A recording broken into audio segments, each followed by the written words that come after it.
Naniniwala ang Malacanang na hindi makukompromiso ang investigasyon sa umano'y questionabling flood control project sa Taguig kahit na magkaayos sina Senator Panfilo Lacson at Senator Alan Peter Cayetano.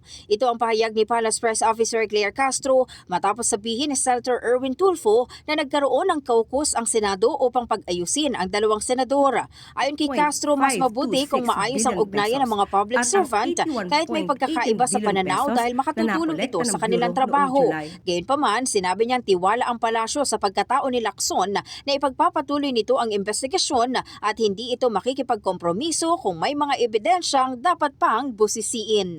Kung sila po ay magkakasundo at mawawala na yung mga personal nilang sentimiento sa bawat isa, mas magiging maganda ang kanilang relasyon sa pagtatrabaho.